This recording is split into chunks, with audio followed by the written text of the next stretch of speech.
at 4:09. If Mr. Mart will take a roll call, please. Mr. Ballatini, Here. Mr. McFarland, Here. Mr. Straza,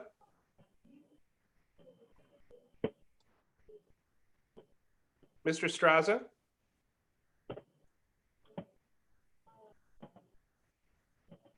I know he's here, but I'll come back to him. Mr. Rivera,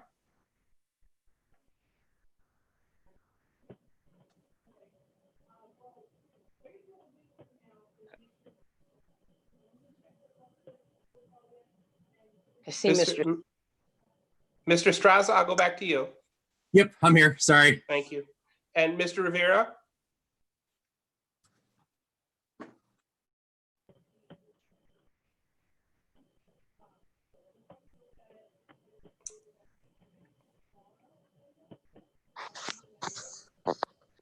I think we might have lost Mr. Rivera. I don't see him on the panel.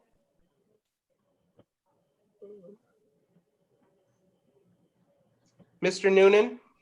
Here. Miss Williams?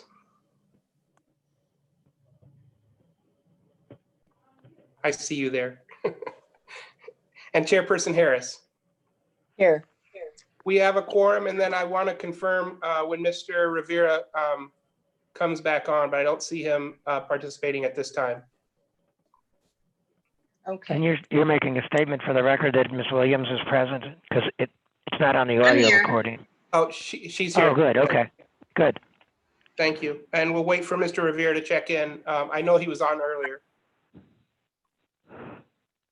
Okay, I'll just explain the order of proceedings. It's an administrative hearing to consider zoning petitions. I'm getting an echo, are you? Ms. Harris, do you have the computer on as well? You might need to turn down the volume on one of those. Okay, is that better? I'm still getting it.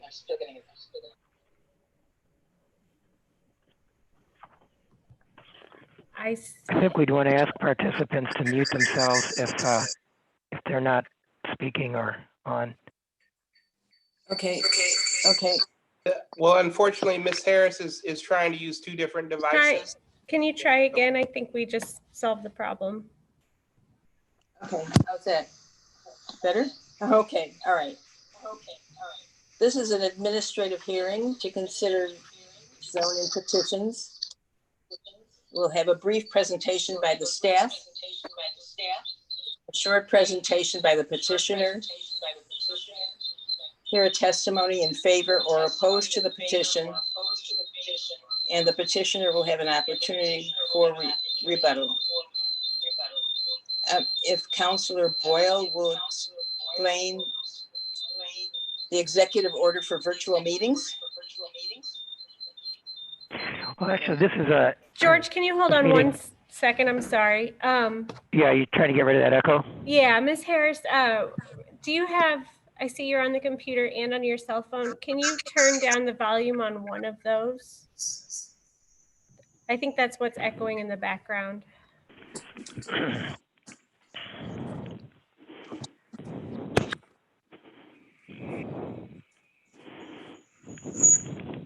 Let's see, is that better?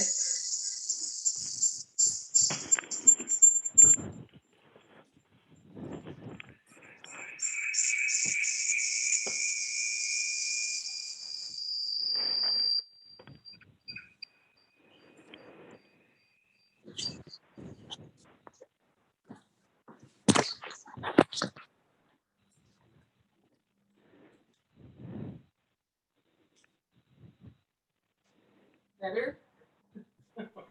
Yeah, I think that's a lot better. Okay, go ahead. If you want to explain what.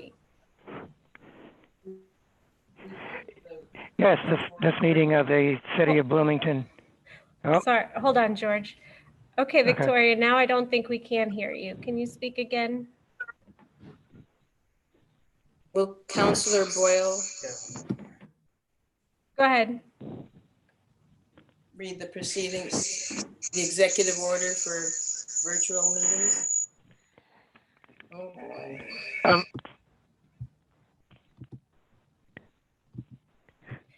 Essentially, this meeting is being held with both virtual participation and with some limited public participation in accordance with temporary amendments to the Open Meetings Act and the ordinances of the City of Bloomington. And we can take our audio off. I would. Sorry. I think what it is.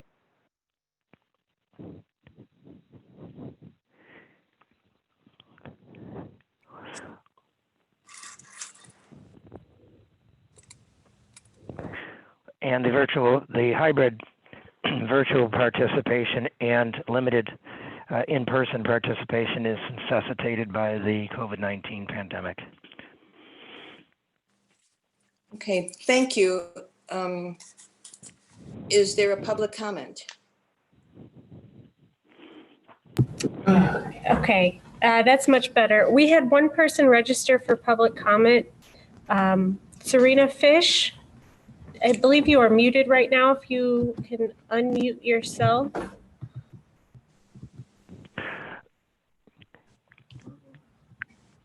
Ms. Fish, I don't know the subject of your comment, but if it's for one of the agenda items, we'd suggest you wait and make that part of the record on that particular item. If it's a non-agenda item, of course, you're free to make it during public comment, and you're free to also make it if it's an agenda item. But if it's, like I say, if it's an agenda item, the record would be best if you waited till the item's called.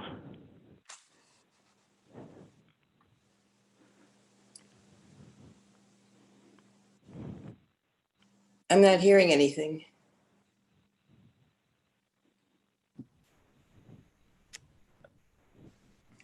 Miss Fish, if you're speaking, you are on mute.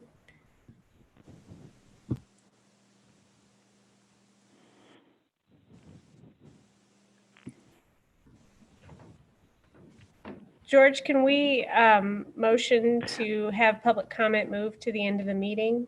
We only had one person register. We could do that. And also, I don't know if you're calling in, Ms. Fish, but if you are, *6 would get you off mute.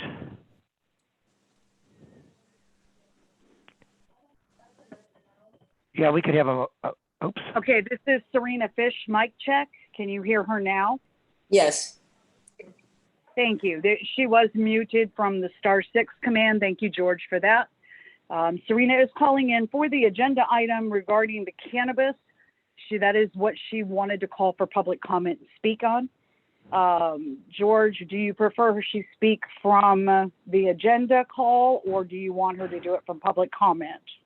We have I think it makes more sense for it to be during the public comment. I'm sorry, during the actual agenda call, excuse me. Okay, so we will just go ahead and I will mute her call. I'm her tech advisor. And when you are ready for her to speak on that agenda item, if you'll let us know, I will set her back up. Sounds good. Thank you, George. Chairperson Harris, I'd like to complete the roll with Mr. Rivera appears to be on. Mr. Rivera, can you confirm your attendance? I'm here. Okay, Sorry, thank you. I had some technical difficulties and had to get off and come back on. Okay. Thank you. I did too, Mr. Rivera. Okay, I'd like to review the minutes if anybody has any comments. I have a few. On page, let's see, 3, 5, 6, and 7, it says sworn instead of swore.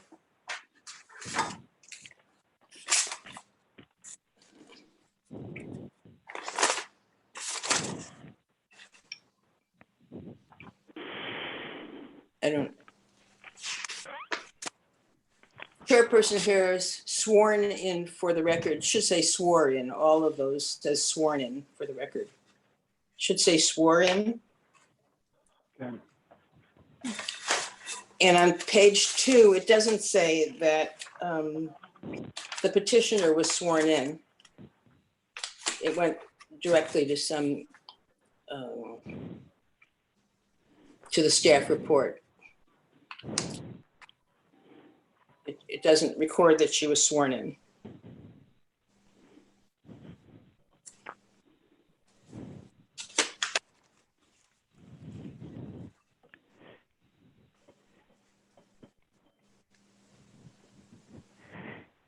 Is there And any on- other suggested On changes? page 5, it says, in the paragraph, it says planned pool location. It says Ms. Simpson elaborated that a smaller would still require variance. A smaller something is omitted, whatever the smaller was.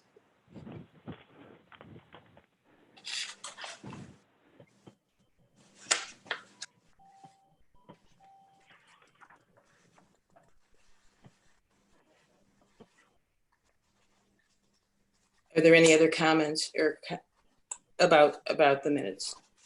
Do we have a motion to approve the minutes?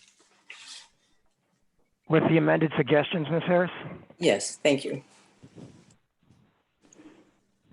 I motion that the minutes be accepted with the amended items from Ms. Harris.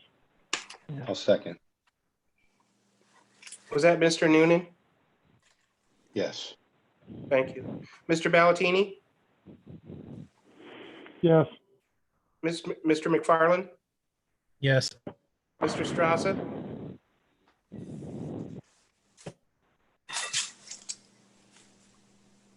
Mr. Strasser?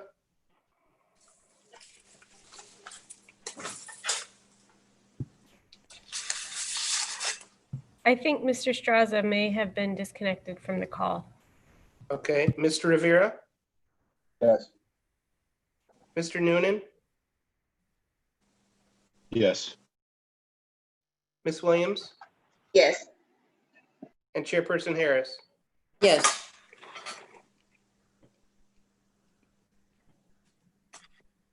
So now I'd like to open the public hearing on agenda item 5A SP 0520 118 Keaton Place, a special use permit for adult use cannabis dispensing organization. Will Ms. Simpson give the staff report?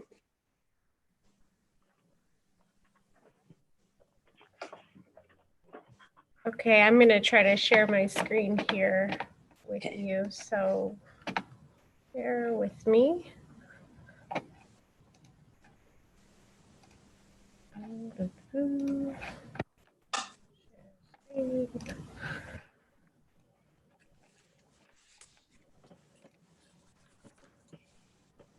Okay, can everybody see that? Yep, yes, Great. We're working on 2 computers here, so bouncing. okay. The staff is recommending in favor of the special use permit for an adult use cannabis dispensary in the B1 district at 118 Keaton Place.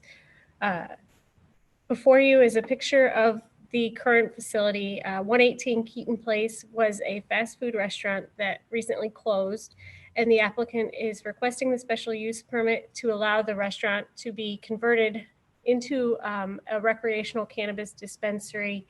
The state of Illinois legalized recreational cannabis at the beginning of the year, and the applicants can speak more about the licensing process and what goes into that. But in December of 2019, the city council voted to allow up to 2 adult use cannabis dispensaries in certain districts, and there's some other parameters that go along with that, which I'll explain throughout the report.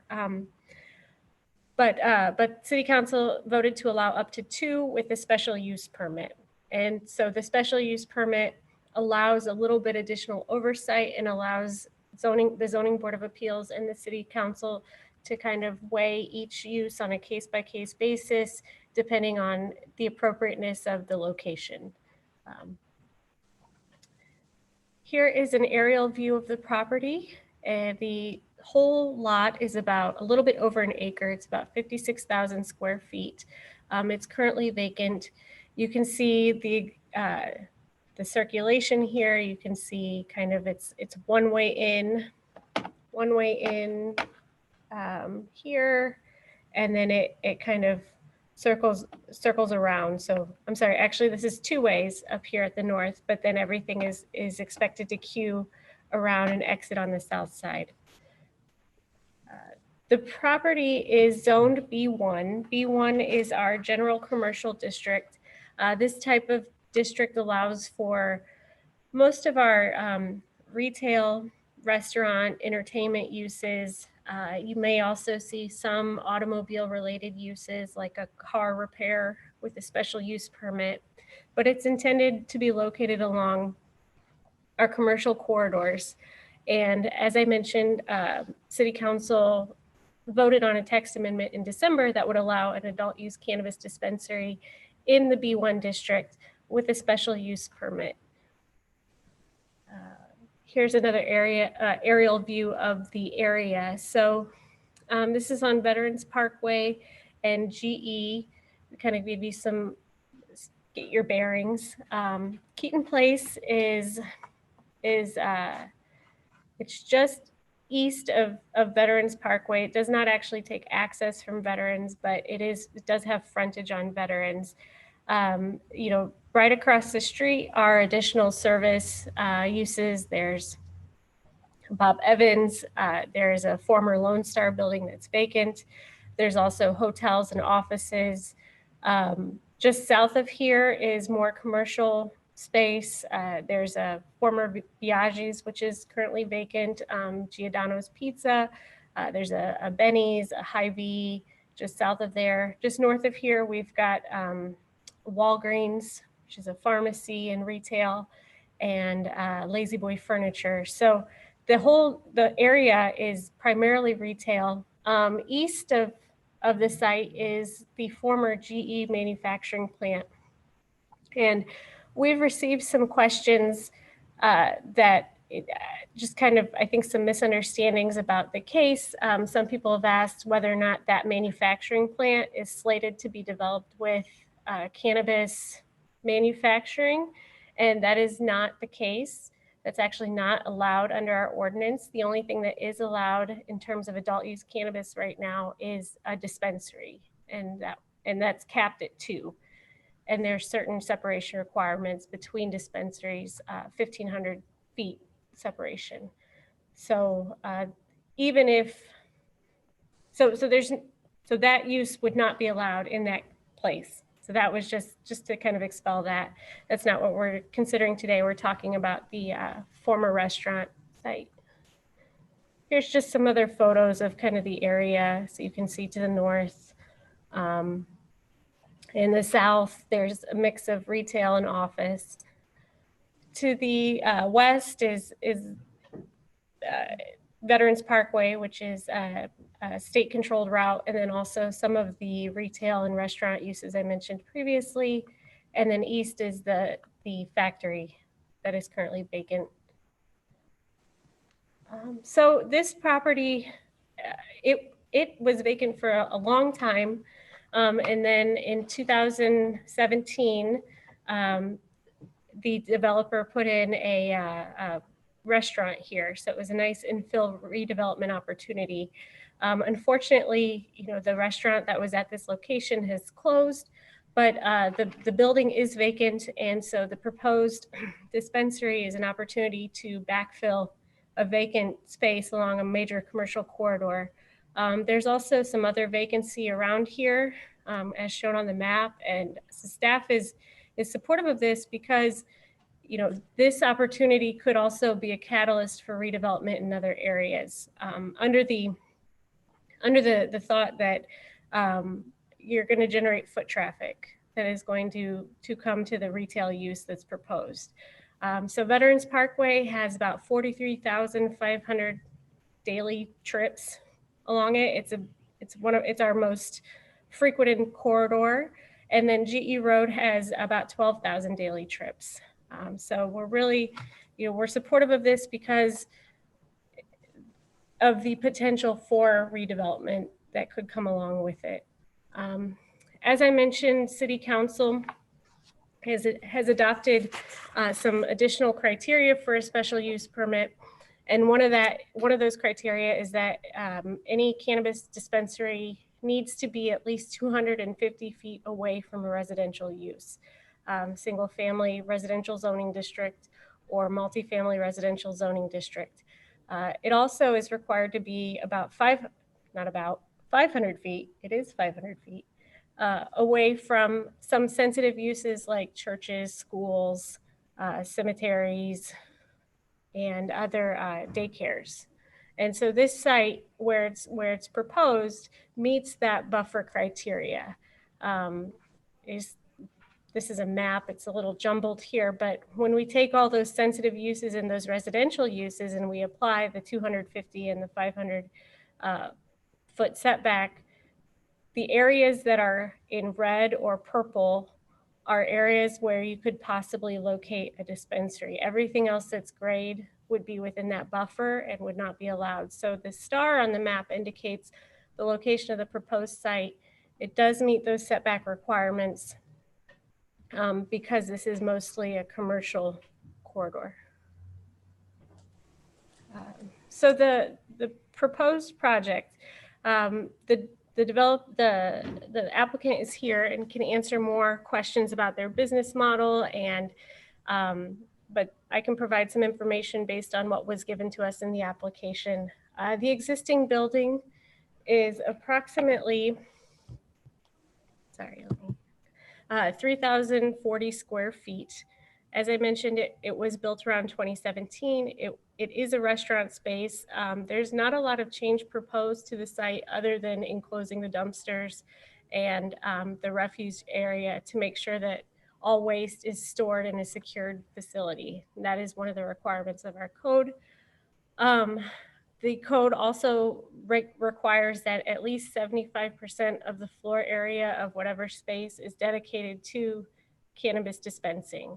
So that's to kind of avoid that, you know, you've got some other use trying to sell cannabis but it's an accessory to that other use. The purpose of that floor area regulation is to make sure that this is the only use that's really going to be there, that is what the majority of their function is. There's no co-location proposed, and they are eliminating the drive-through. The current ordinance does not allow a drive-through facility and also does not allow on-site consumption. And so there's no on-site consumption proposed, and that would be considered illegal under the city's ordinance. There are 71 parking spaces, and the applicant is proposing to provide 5 bicycle parking spaces to help increase the multimodal access to the facility. And then the site is also accessible with a pedestrian path to the sidewalk to help facilitate, you know, safe pedestrian circulation on site. And on-site stormwater detention is provided as well. Just some other pictures of the property from some different angles. So the area you're looking at on the photo of the dumpster enclosure, that would be modified and would all become part of the building to be enclosed and secured. Here are just some of the renderings that were submitted with the required application materials. And you can see the applicant is proposing to use kind of, the existing, where the sign locations were on the restaurant. So here on the front, and then kind of on the side, those were existing signs or sign locations that the former restaurant used. Majority of the inside of the building is restricted, and the applicant can explain a little bit more about their security plan, and they can go into more detail about this if you have questions. But really the north side is where the public would enter and exit. And then the restricted area and limited area would be accessed by staff. And the applicant submitted a security plan. It was reviewed by the Bloomington Police Chief, and the chief has shared his comments with the applicant, but all in all, the chief signed off on the plan and did not have any major concerns. Also, as part of the application, the applicant was required to submit a sign plan, and that's what you are looking at on the screen. Per the state statute, businesses are not allowed to advertise cannabis paraphernalia or cannabis imagery, or also imagery that would attract children. that is regulated in the state statute. And so the applicant, what they provided complies with our local sign ordinance and with the state ordinance. Thinking about relationship to the comprehensive plan, this site on GE and Keaton was, at the time that we developed the comprehensive plan, it was a tier 1 infill redevelopment priority because it had access to sewer and water and was vacant. Since then, it's been redeveloped. It's now vacant again, so it's an infill priority. And then our economic development chapter of the ordinance has a few objectives to encourage, infill and redevelopment, taking advantage of existing vacancies and repurposing those, and then just evaluating commercial land use in the needs and context of changing economic trends. There are a number of standards, and you probably got your report and we're just kind of like, whoa, there's a lot of standards. That's because with the cannabis, City Council adopted a few other consideration points for the board and for council. And so those standards are looking at the impacts of the proposed facility on the use and on the planned uses located near the property, looking at the sign package, looking at the availability of parking, access to public transit, a number of standards. The staff, we analyze those. We feel that the standards are met. A lot of retail uses parallel fast food, right? So what I've read from other communities and what we've seen in other states is that cannabis is actually very similar to fast food in the amount of turnover that you would get. You would maybe have more parking, but people are there they're there for short trips. It's kind of like specialty retail. And so repurposing the building that was once used for fast food is a very, it's an adaptive reuse of an existing structure that is going to have adequate parking and adequate circulation. The other thing to consider is that the city has just improved the intersection of GE and Keaton Place, and that helps facilitate. We added a signal there to help facilitate cars coming and going, and so it's actually much easier to get to this site than it was previously, and much safer as well. When considering the special use, we also look at the 6 standards that we typically look at for a special use. And that is just the impacts on the neighboring businesses, the adequacy of utilities, the ability to handle the traffic, and staff, looking at those, feels that the proposed use is actually backfilling a vacant space and can add to, attract new foot traffic to the area. And also, everything, because the space exists, utilities are adequate and circulation is adequate. And lastly, prior to receiving their state license, the applicant will need to have all zoning approved. They will also have to comply with building codes in order to be given a certificate of occupancy. And so this is one piece of their application process. I can answer any questions you might have.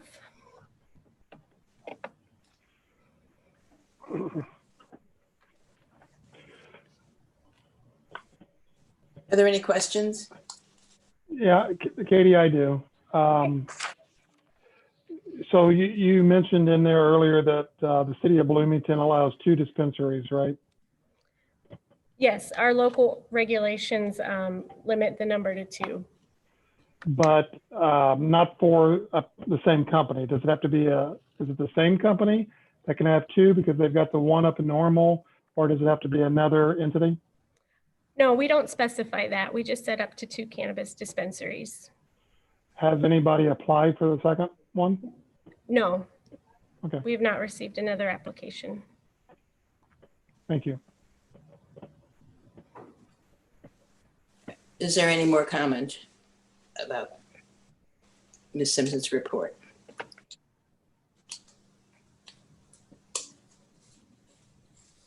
Do I have a motion to approve the report?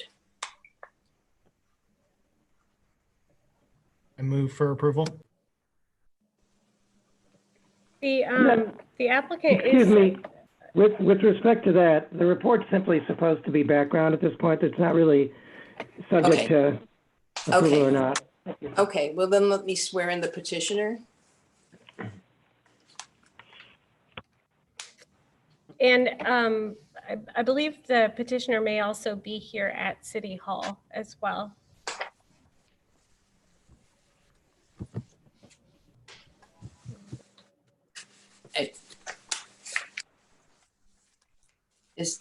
I don't see him. I don't.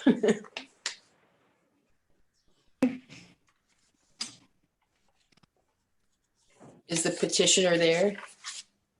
Hello. This is Nathan Wang on behalf of Beyond Hello.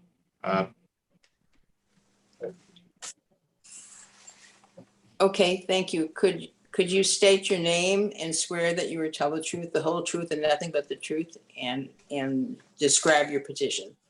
Yep. My name is Nathan Wang. I swear to tell the truth, the whole truth, and nothing but the truth. Here on behalf of Beyond Hello, Illinois LLC, petitioning for the approval of our special use permit application for our cannabis dispensary at 118 Keaton Place in Bloomington, Illinois. Okay, thank you. Yes, first off, just like to start by thanking again the entire city staff, zoning board members for working with us very collaboratively on this for some time now.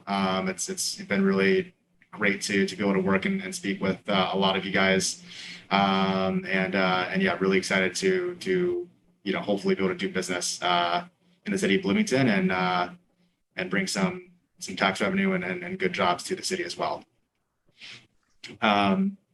We can start off next slide, Katie. So yeah, really quickly, Katie, again, thanks again for kind of putting together the staff report and going through a lot of those nuanced details of what we're doing and what we're proposing. Really, with my presentation, my petition, just wanted to give a little bit more of a holistic overview of who we are as Beyond Hello, just to make sure everybody that we haven't met with is familiar with who we are and the way we do business, and is just as excited about welcoming us into your community as we are, as excited as we are to come into your community. So with that, starting off with kind of an overview of who we are. Next slide, Katie. Thank you. Beyond Hello, the name really represents, entirely the way that we do business. Represents an entirely new way of serving individuals, being part of the community, and really being, fully focused on our customers and the, greater neighborhood and community that we're a part of. So with that, a large part of that, we're very proud to be the #4 best cannabis company to work for, which is, really a key pillar of our focus on, again, putting people and community first. We also have a large emphasis on consumer education, making sure that anybody walking into our store is properly educated on both their needs and requirements and kind of what the products that are best for them are and how it can best service their needs, and make sure that they fully understand all of the potential benefits and side effects of the products that they're partaking in. We have huge emphasis on providing operational excellence. We see ourselves as being operated not like a typical dispensary or what many people may think of as a dispensary, but really the same kind of world-class retail experience as an Apple store or any other sort of high-end retail experience. And then the last thing I want to highlight is just our very strong organizational backbone. So behind Beyond Hello is a publicly traded company called Jushi, which operates various cannabis companies across the country and has a highly experienced team of operators, security professionals, legal professionals, and finance professionals backing up Beyond Hello and really making sure that everything we do as representative of who we are at Jushi and making sure that we can, we're here to last and we're here to stay, and we have the kind of backbone to ensure that we're here for a long time. Next slide, please. So really want to quickly just touch on kind of what we do and what the experience inside the store is.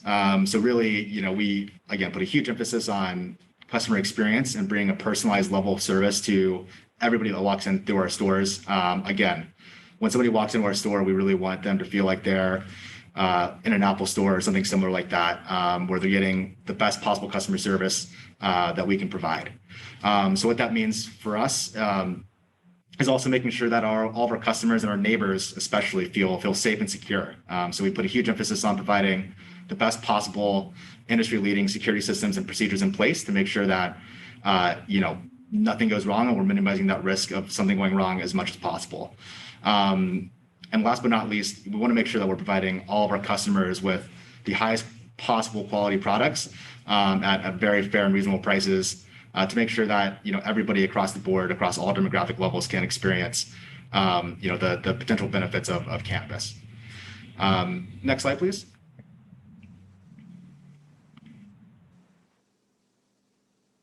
And yeah, so really want to touch again on kind of our emphasis on being a community first, community driven organization. So, really quickly, some of the bullet points here, obviously satisfying all of the city's requirements, but beyond that, really want to emphasize that we are here to stay and here to be a part of the community. So planning on creating 40 high quality local jobs with best in class benefits. And again, as part of those 40 new jobs, I think having that backbone of Jushi kind of behind us as well is, really helps to elevate the income potential and the potential of those new jobs and turn them into career opportunities to move above and beyond just sort of the retail level and the store level here in Bloomington, if that's what our employees want. Obviously generating tax revenue for the community, promoting other local businesses, supporting local causes and organizations, and providing special discounts to groups that are in need. And on the left here, you can see some pictures from some of our other locations where we have monthly donation drives and other kind of special events to really benefit local organizations and make sure that we are supporting the community that supports us. Next slide, please. And last but not least, I just wanted to touch very briefly on kind of who our typical consumer looks like. I know some of the public comment we received was, in regards to or related to, the type of individuals we may be attracting to the store. And I just wanted to maybe bust some of those myths. So as you can see, over 40% of our consumers are actually over the age of 39. And in fact, the fastest growing demographics for cannabis use across the country are women and individuals over 55 years of age. And, we believe kind of as legal cannabis is expanding across the country and across the state of Illinois, really, moving on to the next 3, 4, 5 years here, our typical consumer is going to be someone age 35 plus. That really is a limited consumer, someone that consumes once a month for, mainly health reasons or kind of wellness reasons, and is highly educated individuals as well. So really not, I think, what your typical stereotype of a cannabis user may be. And with that, again, just really wanted to provide a high-level introduction to who we are, and say thank you again to the city staff and the zoning board, and happy to answer any questions that you may have. Okay, let's turn it over to some comment about this. I have a couple of questions. Some of those pictures look very young. Is the age 18 or 21 for purchase? It is 21. All those pictures that we showcased were pictures from our other stores, and those were pictures of our employees at our stores. And yeah, so the age for adult use is 21, and we are very strict on that. Okay, and you, a lot of your the things that you're going to distribute, say subject to quality, consistency, and availability. What are your criteria for acceptance of substance of quality? What criteria are there? What is the standard? Sure. No, that's a great question. For that question, I think we actually have some members of my team on the line as well that have a little bit more of an operational focus. So I'll turn it over to Sarah Payne from our legal team to maybe provide some more insight on what those quality control measures look like. Sarah, are you on?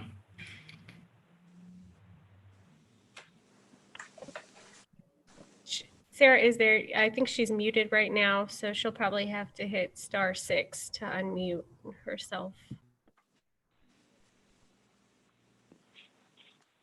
Hello, this is Sarah Payne. Can anybody hear me? Yes, we can now. Do you, sorry, Thank you before for- you start, Ms. Harris, do you need to swear in Yes, Ms. Payne? yes. Please state your name and swear that you will tell the truth, the whole truth, and nothing but the truth. Great, thank you. My name is Sarah Payne, and I swear I will tell the truth, the whole truth, and nothing but the truth. Thank you. So I actually would like to address each component of that question because it's a great question. On quality, all products are tested in a laboratory for a great number of things, contamination, microbials, pesticides, a lot of cultivation and processing, things that could render a product compromised in a great number of ways or subpar in a great number of ways. And so to protect consumers and ensure a safe, high quality product, all cannabis products are tested in a very robust way by a third party, properly certified and accredited lab. And so they are not only tested, those labs are required to produce a certificate of analysis, and that is evidence and documentation that products are safe. As much as we would like to ensure that we will always have exactly the same stuff all the time, products are obviously always changing, and it is an agricultural product underneath it all. And growing conditions sometimes change, and that can dictate what is available. And so there can be some variation from time to time in product selection from growers. And so sometimes that can change what we have available on shelves. And so hopefully I captured all of what you were interested in learning about, but I am happy to add a follow-on if I missed something. If I may, you have something about standard ratios and supplemental ratios. I assume that there's a different effect pertaining to the ratio. Are consumers advised as to that? Yeah, this is all, I can take that one. Yeah, like, as I Okay. said earlier, one of our biggest focuses is on consumer education and making sure that any individual walking into our store is properly educated on the uses of cannabis and the different strains, varieties, ratios, as you mentioned, of cannabis. In addition to that, we've also in the past in other communities we're a part of hosted sort of community education events where we go into, we're invited to different organizations to speak to their members about the potential benefits and uses of various varieties of cannabis use.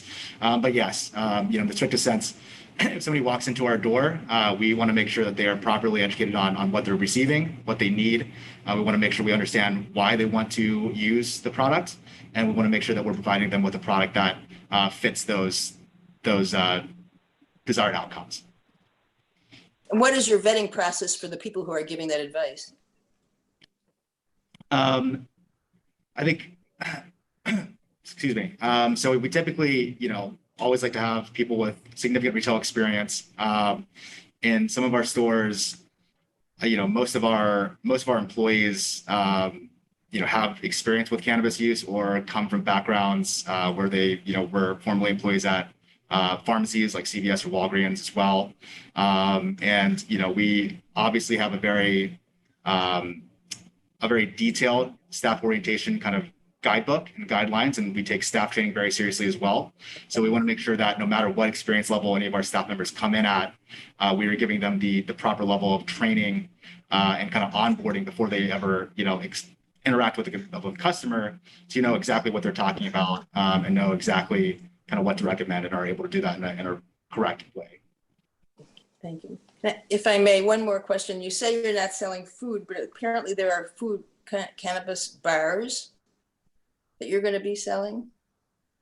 Sorry, can you say that one more time? Food. You say you're not going to be selling food, but there are apparently edible bars with cannabis.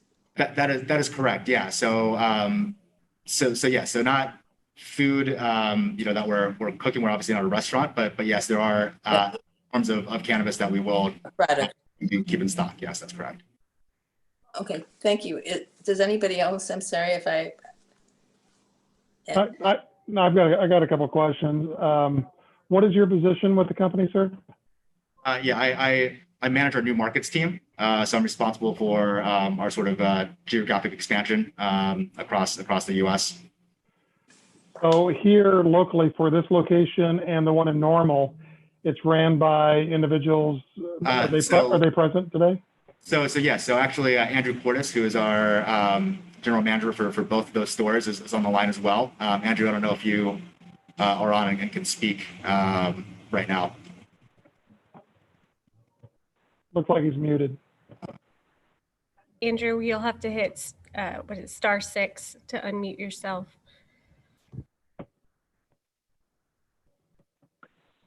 Hello, my name is Andrew Cordes. Do I need to get sworn in first? Can I swear you in, Andrew? Can you swear to tell the truth, the whole truth, and nothing but the truth? State your name.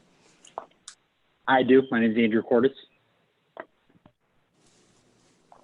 Yep. And Andrew, so, what is your title? What do you do for the company?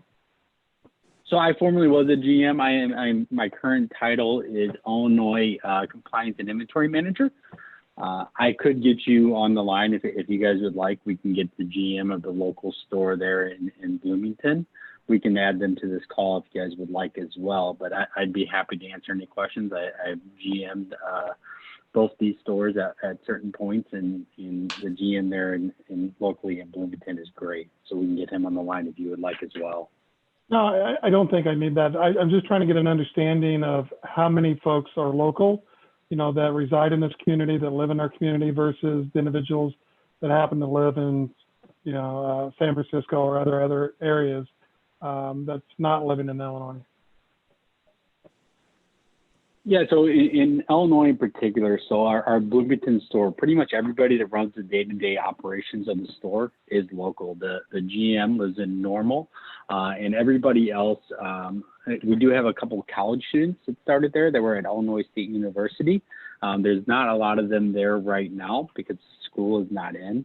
But for the most part, everybody lives in McLean County. I can't think of any employees in that location in Normal that do not live in McLean County, Illinois. Thank you. Am I right to understand that Hello Below, your company bought this company recently, a few months back? That's correct. Yeah. So formerly the store in Normal was known as the Green Solution. And yeah, a few months ago, and Sarah, our corporate attorney on the line, can provide more details if you want specifics. But yes, a few months ago, the company that owns Beyond Hello, Jushi, the publicly traded company, did acquire the Green Solution within Illinois. Okay. Do you guys intend on trying to acquire the second location here in town? So we currently own the existing location in Normal. Are you talking about the second location in Bloomington? Yes. Yeah, so that's a bit of a separate process from a state level. So right now, the way that it works is the only businesses that are allowed at the state level or that are licensed or have permission from the state of Illinois to open additional locations are businesses that currently hold licenses to operate. You're limited to expand by one per license you hold. So currently, we wouldn't be able to expand beyond this location we're talking about today in Bloomington. Certainly, sometime in the future, if the opportunity were to present itself for us to obtain additional license, and obviously, working in conjunction with city staff and the city and the community, if that's something that the city wanted, we would certainly, love to be a greater part of the community, but that's not something that we today currently are able to do or are thinking about. I visited your location up in Normal, and they were very generous and gave me a quick tour. And I was, very impressed with the operation and the security that you guys had. With COVID, I noticed that you have a procedure, medical versus retail. Can you elaborate about that? Yeah, I believe Andrew would probably be much more qualified to talk through that process than I would be, since he's kind of here more day to day. Andrew, if you're still on. Yeah, so the one difference would be in this store is we would not be able to serve Illinois medical patients. This would be an adult use license only. But we in our Normal store, which is a dual license, we definitely make steps to make sure we're serving Illinois medical patients first. So we allow them to walk in. They are able to purchase where an adult use customer must place an online order first, and then we will add to that at the register. A lot of that is to control parking. So we're hopeful that, with the second store, there's not an over demand on parking where we can open that up to adult use customers to come in for a private consultation as well. So it's going to be a little different in this Bloomington location because it will not be a medical license as well. So I don't know if that answers your question, but it's a little bit of a different situation there. So as in Normal, they have to make the purchase online. They pull up, they have to call in, somebody comes out, and goes through that route. Is that going to be the same for Bloomington, or will a user be able to just pull in and walk inside the store? Yeah, I think our hope is at some point we would be able to take walk-in customers. During COVID, there's a good chance we're going to start with a similar process where we need to reserve when those people are coming in order to deal with some of the social distancing requirements. And a lot of that is going to come down to when we're able to get the store open and what that pandemic looks like at the time. I think we would like to have walk-in customers. Yes. So I noticed when I was up there for the visit, tremendous amount of people out in the parking lot, cars coming and going, very business, a lot of business. And I think I asked the gentleman at the time for something like a number of roughly how many people per day, come and visit. Would there be any concern for traffic, parking, people waiting outside? Because I can imagine that this might be a little bit more productive as a location versus Normal, since Normal is a little further north of the population. Can you kind of talk about that? I can speak on that a little bit as well, and Andrew, feel free to chime in if you want to as well. I mean, part of the reason, obviously, that we are so excited about this location is because of the existing traffic flow and kind of the easy access from the highway, as well as the fact that we have well over 75 parking spots available for us at this location. I think part of one of the bottlenecks that we're sort of currently experiencing in our Normal store is sort of the limited amount of parking that exists on that site.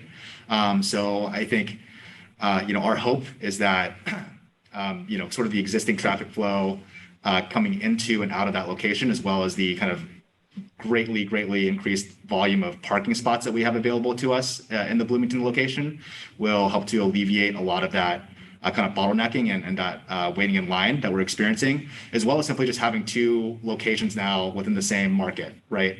So that if one location is particularly busy, we can help sort of maybe divert some individuals to the second location and vice versa.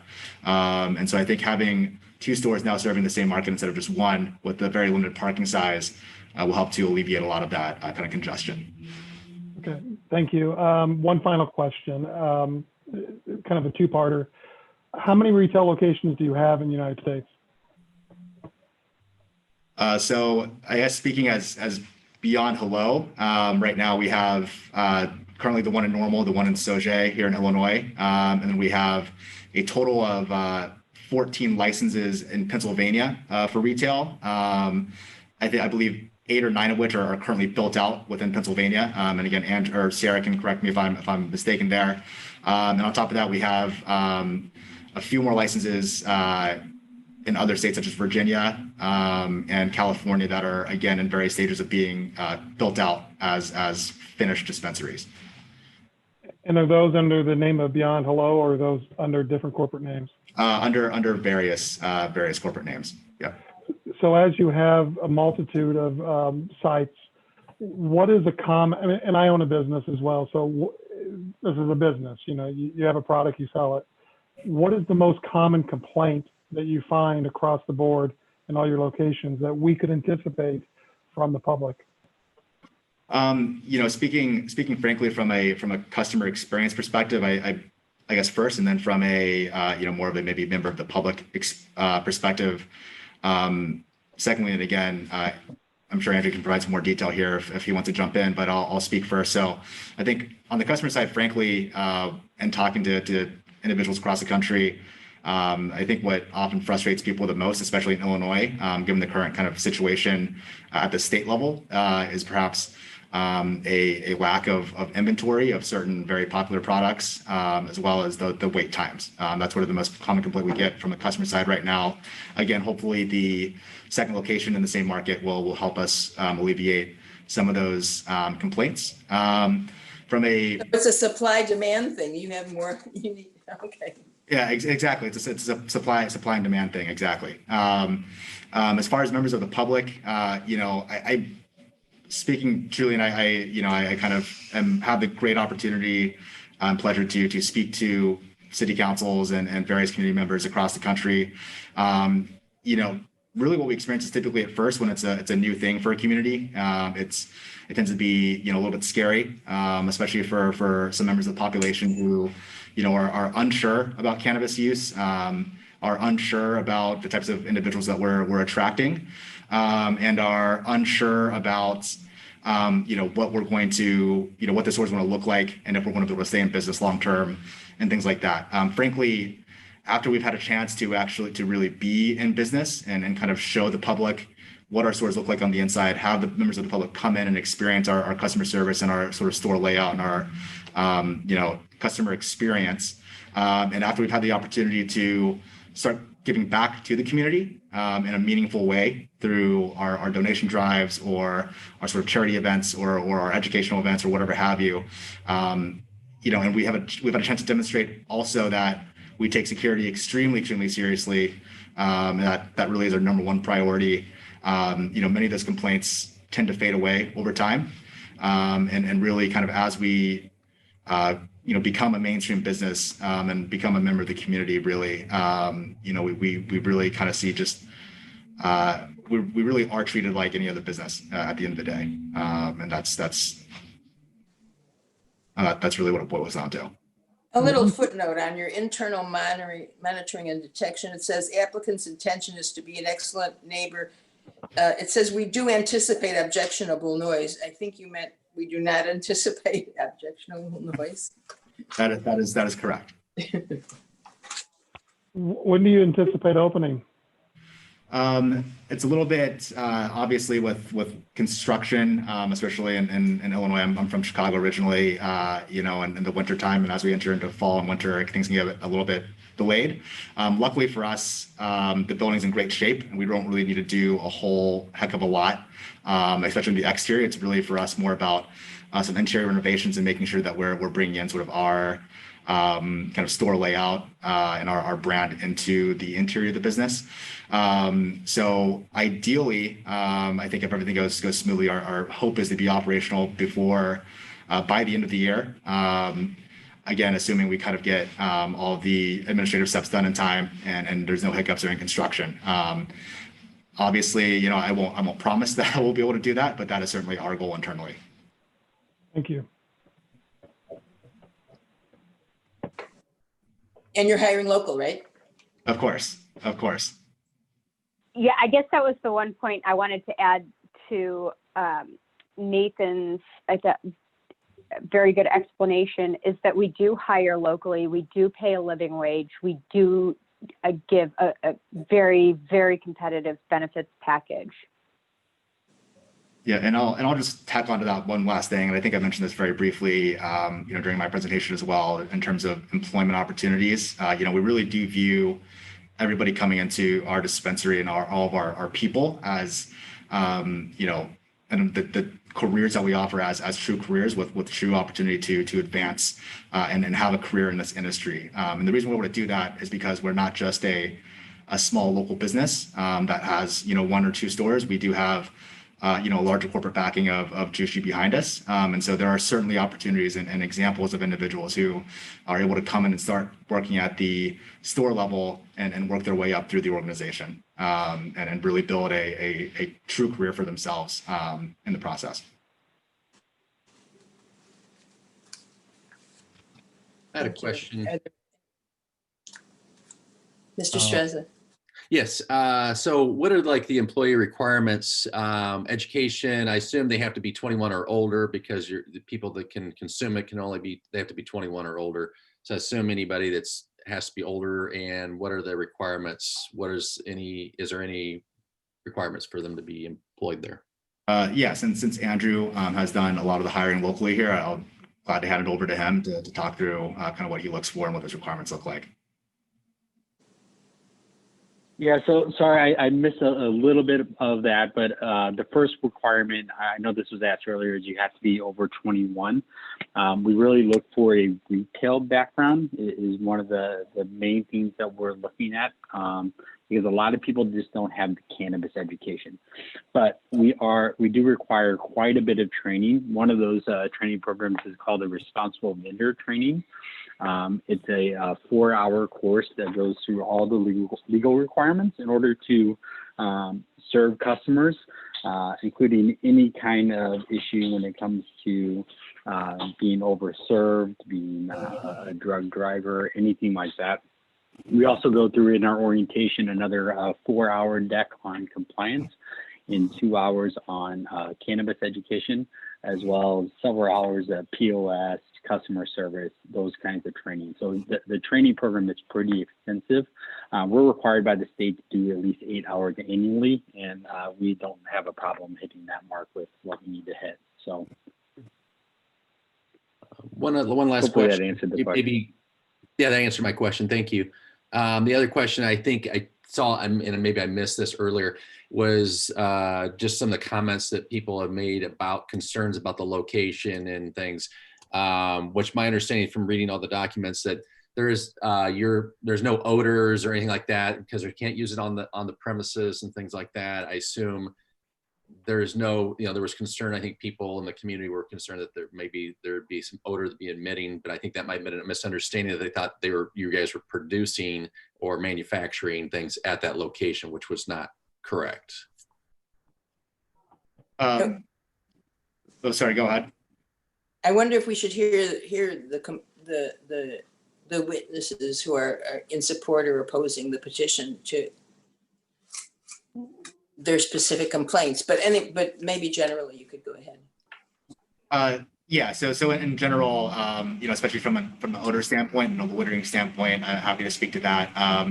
From the odor perspective, yeah, at the sort of dispensary retail level, there really is no risk of odor being released. All the products we get in come prepackaged, sealed, in packages that do not emit odor, and obviously we do not allow any of our customers to open those packages while they're on our premises. And so odor really is not an issue at the retail level at all. And then from a lighting perspective, again, I think as Katie touched on during the staff report, this really is more of a kind of high turnover kind of in and out type of shopping experience rather than individuals littering in the store for any long amount of time. And certainly from a littering perspective, we want to do everything that we can, and we take very seriously our sort of responsibility to prevent on-site consumption. And so we do have security staff on the premise, making sure that nobody is even attempting to do that,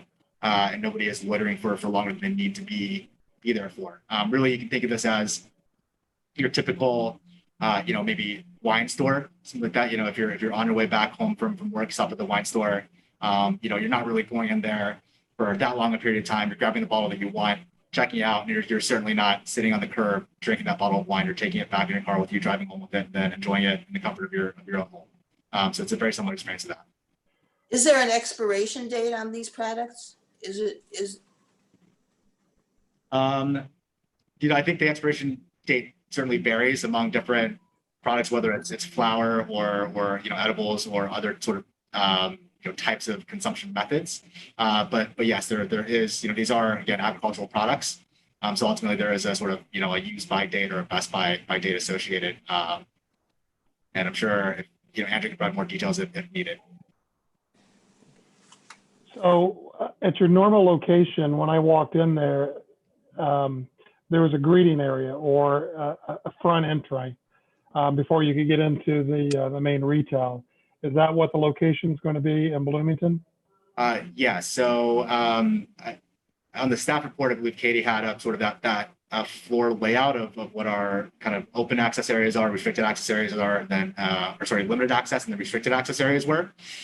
So essentially the experience would be very similar to normal, almost exactly the same in terms of you walk into the store, there's a little check-in area or kind of reading area where we check your identification, make sure you're over the age of 21, make sure that there is, enough space on the actual sales floor for you to come in, or kind of give you the opportunity to sit in there and wait. So on the screen here, the green public access area is that sort of check-in waiting area that we just described.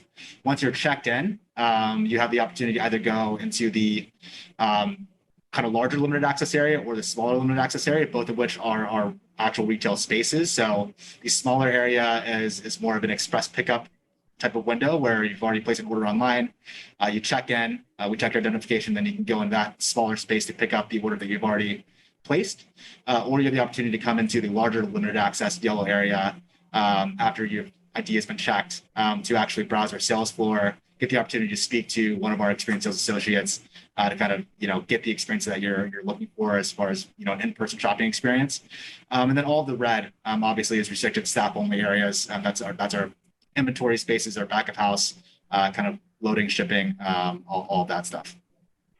Do you, when I went in for the little tour, I had to give my ID. Is that for every customer, or was that just because I was doing a tour? Every single customer needs to show their state issued ID in order to prove that they are legally able to purchase cannabis. Good.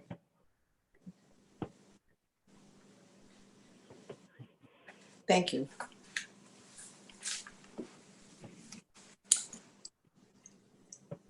If there are no more comments or questions, we have several witnesses who would like to speak. Are there any witnesses who would like to speak for the project, for the petitioner?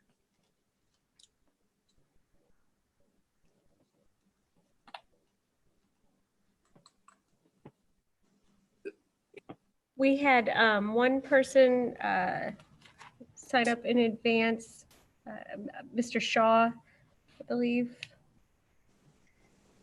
It's not showing up on my sheet. Go ahead. Can you hear me? My name Yes. is David Shaw. I'm actually local land use counsel for the petitioner, and I'm really here to observe and answer any questions that may come up in that regard. So I will pass. Thank you. So we have some witnesses who want to speak, again, opposing witnesses, I believe. Can we have those comments? Is there an Amy Hammond there? So let me clarify, Ms. Harris. We had one person, Ms. Fish, sign up to speak at the public hearing. City staff also received a few emails, which I can read into the record if you would like, George, but we received a few emails from different citizens. To my knowledge, they are not here to speak about those emails and have not signed up to speak. So can we get the comments from the person who is there? Can you state your name and swear that you will tell the truth, the whole truth, and nothing but the truth?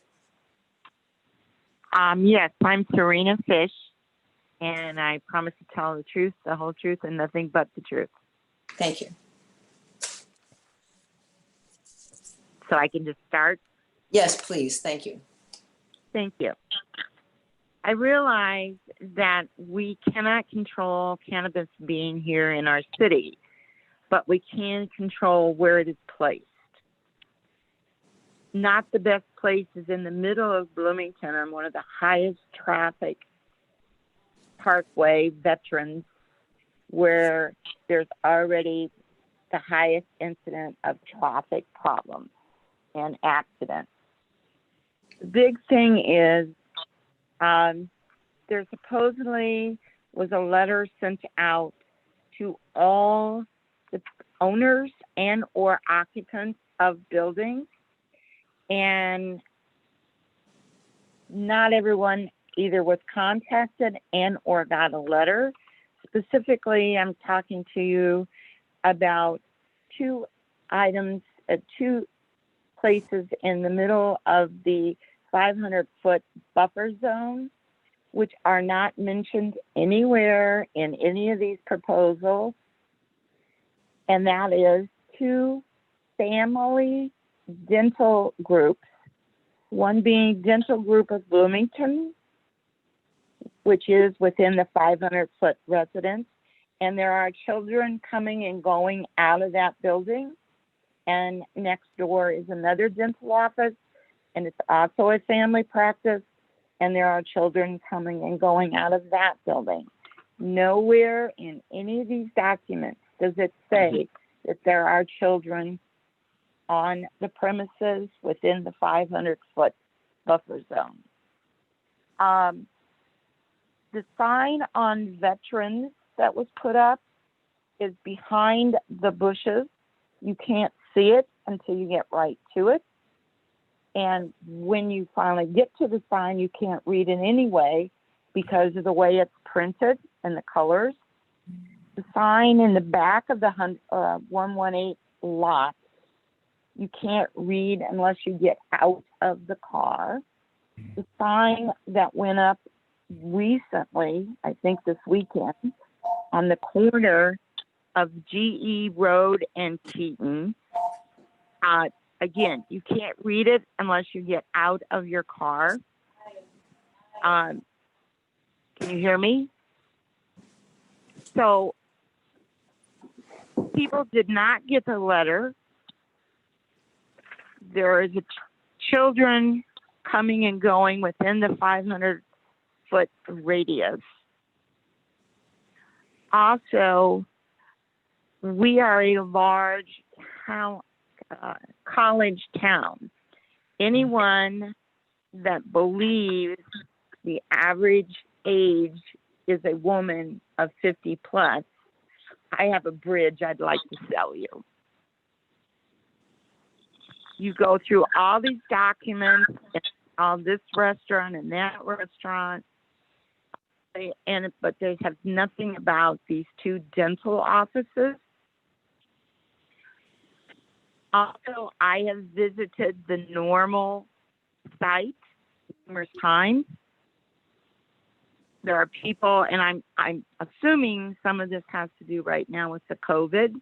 There are people lined up outside the door waiting to get in.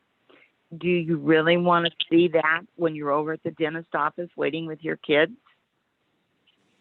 And product is not supposed to be used on site. I've seen numerous times people come back, get in their car, and immediately ingest or whatever. So not using it on site is, it's pie in the sky. Also, access on anything other than a car, trying to cross veterans, walking, pedestrian-wise, very dangerous corner. So basically, the special use, it says compatible with surrounding commercial uses. I don't think this is compatible with family dentist office. I don't think this is compatible with a family restaurant, Giudaro's. And it's detrimental to children on the site and it will probably downgrade property values in that area. Thank you for your time. Thank you. Ms. Katie, could you address the issue with regard to who got what in the mail? Yes. So per the city's standard notice requirements, whenever we have a public hearing, we are required to publish notice in the newspaper 15 days prior to the meeting.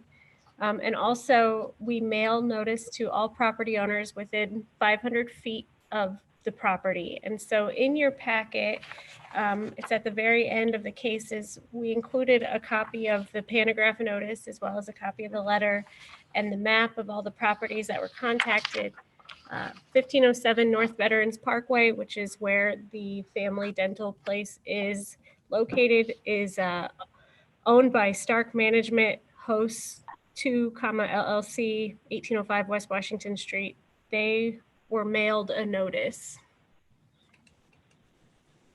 And then in regards to the signs, the sign on the property is a courtesy sign. It's not required by our code. We use the same signs that we use for our other public hearings. And in this case, we actually put 2 on the property. Typically, we just put 1, but we did have 1 facing Veterans and 1 facing Keaton. And then at the request of City Council, added a 3rd sign on Keaton and GE to help raise awareness of the public hearing. Those signs are nice, and like you said, they're not required by structure, but they are very hard to read. You do have to get out of the car and walk up to it to see what's going on.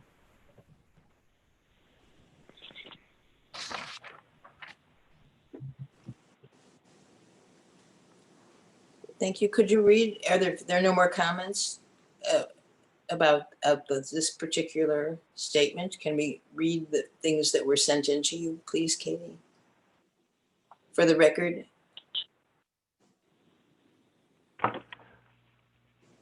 Yes, go ahead, George. I'm going to say one thing that could be done. I mean, those can be attached to and made part of the record in that regard. I'm assuming, have those been made available to the applicant? Yes, I emailed these comments to the applicant and to the board prior to the meeting. I believe Ms. Payne received them. I'm not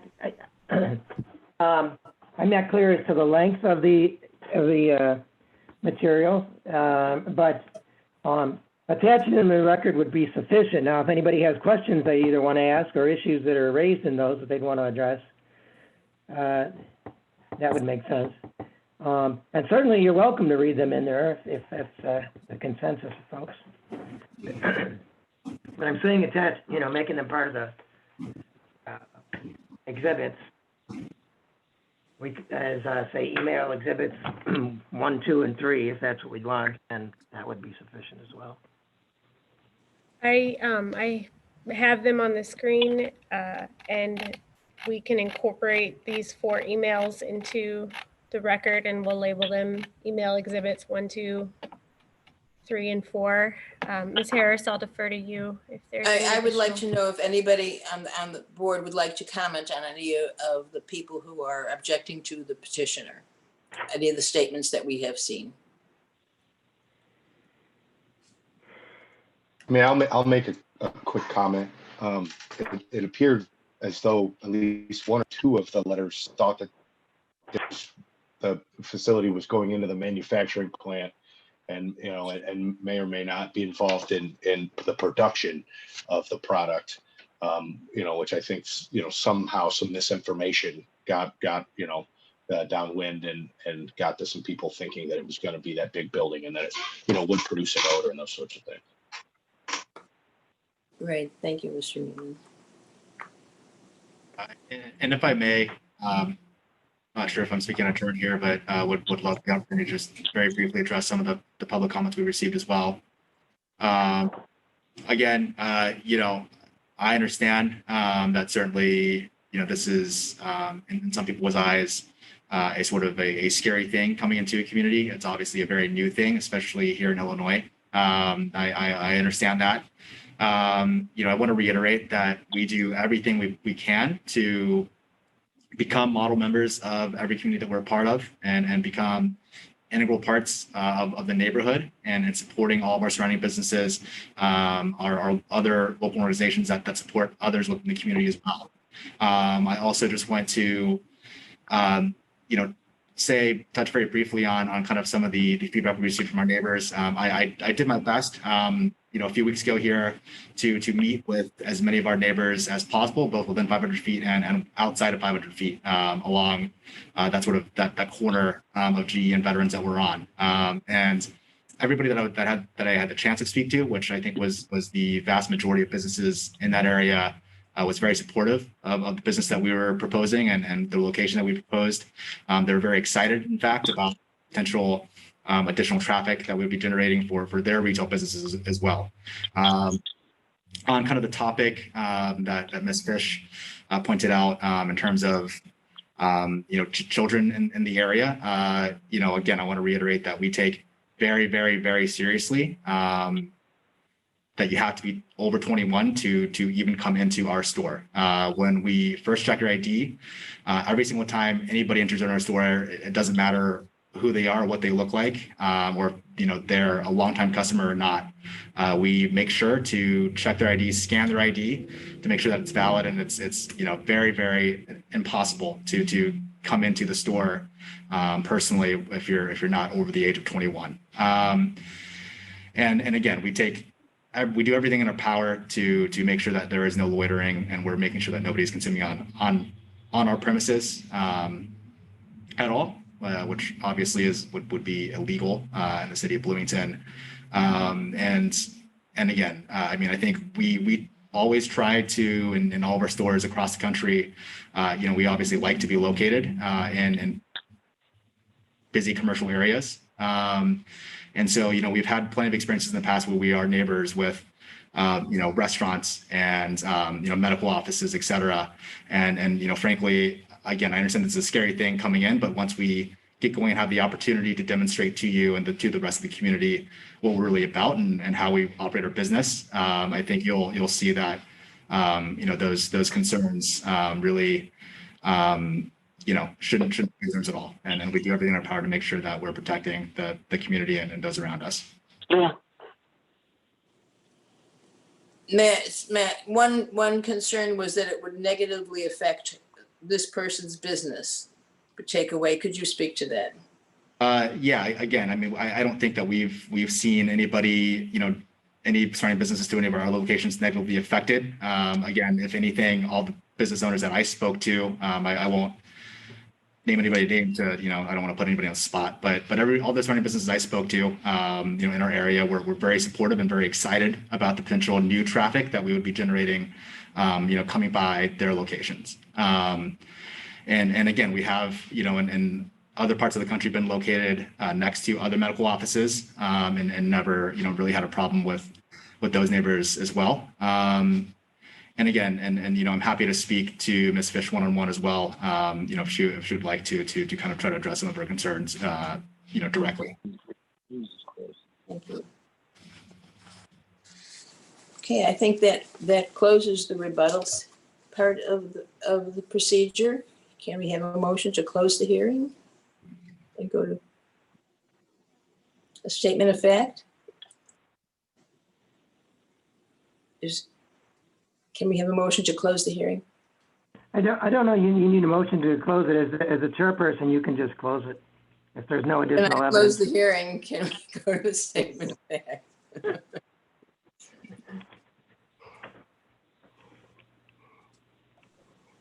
Okay, can we proceed then to the finding of fact? Ms. Harris, do you want me to pull the standards up on the screen? Please.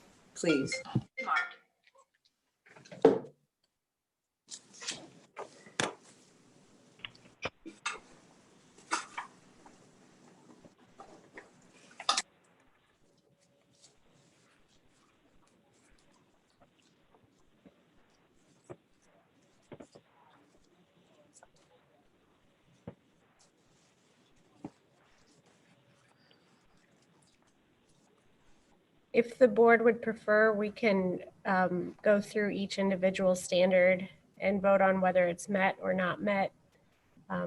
Or if the board would like, there can be a motion to adopt the staff findings.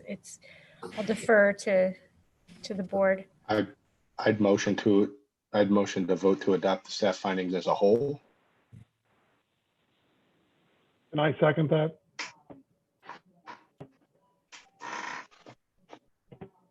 Okay.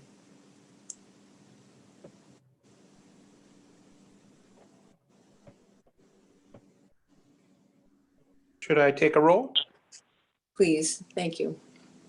Mr. McFarland, Yes. Mr. Straza, Yes.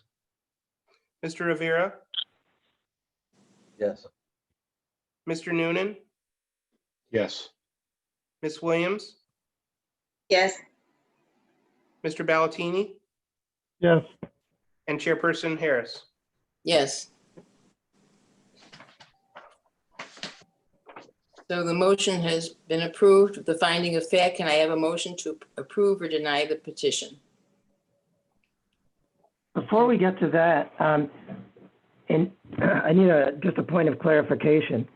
Are the findings of fact that were just passed, and I have to apologize, I just got interrupted by a call during this, but do those include the findings of fact under 17-7 cap H, standards of approval in That's chapter it. 44? That's a good question, George. Yes, I can clarify that. So the findings of fact in the staff report that were just voted on pertain to both 10-39 and 17-8. So there were 15 standards total, and staff found that they were all met. All right, so that would include, and I'm just going to run through these just to make sure, at least the first one, that the establishment's maintenance or operation of the special use will not be detrimental or endanger the public health, safety, and comfort and general welfare. Is that included in there as well? Yes. All right, good. I just wanted to make sure that that one and that the other ones were in there. If those are included, that's fine. You want to vote then on the petition, Ms. Harris? Yes, All right, please. take them. Do we have a motion? Not as yet. Can we have a motion? So I have a motion to accept the petition. Seconded. Mr. Noonan seconded? Yes. Okay. This is on recommendation to the city council for approval of the special use request. Mr. McFarland, No. Mr. Straza, I'd say yes. Mr. Rivera, Yes. Mr. Noonan, Yes. Ms. Williams, Yes. Mr. Ballatini, Yes. Mr. McFarland. Oh, you had it already, I'm sorry. And Chairperson Harris. Yes. This motion passes. Okay. We have approved that, so let's close the hearing and go on to the next item on the agenda. Ms. Harris, just to clarify, this will go to City Council, the first meeting in September, which I believe is September 14th. Thank you. Next agenda item is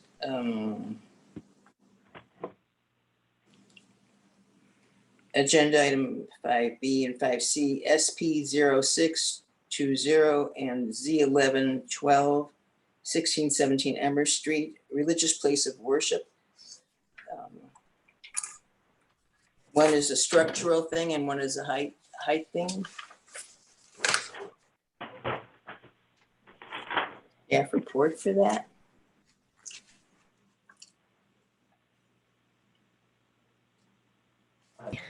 All right, can you, there seems to be a lag between my screens. Hopefully it will, there we go. The city has a special use permit request for expansion of an existing place of worship in the R1B district. And then in addition to, as part of that expansion, they are also requesting, as Ms. Harris just described, a variance to increase the height of the sanctuary. Staff is recommending in favor of both. And I've prepared the presentation here to kind of focus on the background is coupled. Both cases are coupled in background, and then I've broken out the findings for us so you can act on them separately, but to avoid redundancy and background twice. So Thank you. So the 1617 East Emerson Street is improved with the St. John's Evangelical Lutheran Church. This is located.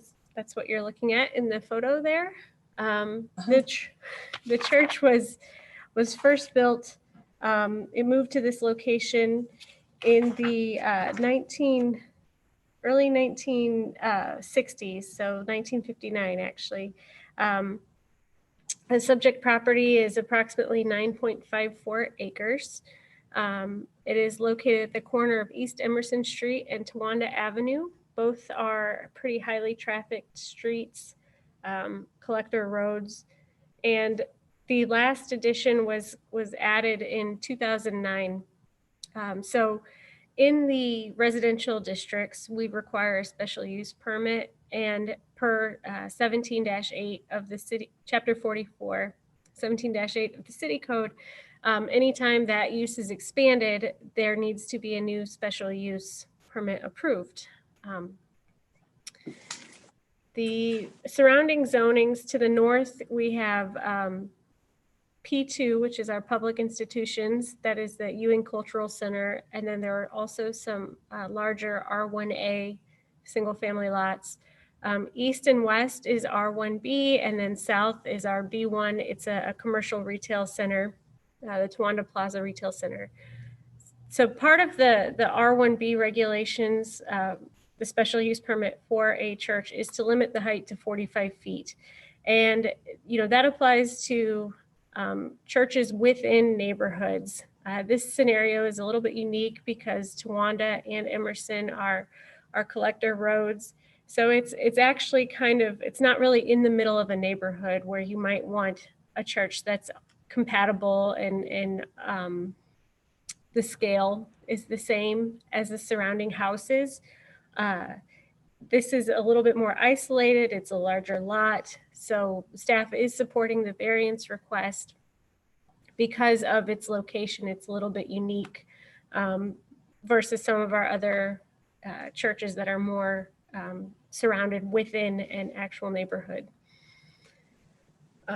Towanda has about 9,000 cars every day, and East Emerson Street also has about 8,400 trips every day. So these are very, very frequently traveled areas.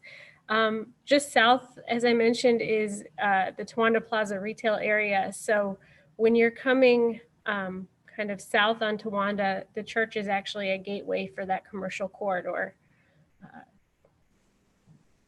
Also on the screen are just some surrounding uses. As I mentioned, to the north is the Ewing Cultural Center. To the east are some single family homes. And to the west is another place of worship. And then south of here is a kind of that retail commercial area. So the project, and the applicant is on the phone as well and can answer additional questions, but the proposed project involves demolishing the northern part of the building and adding a new sanctuary.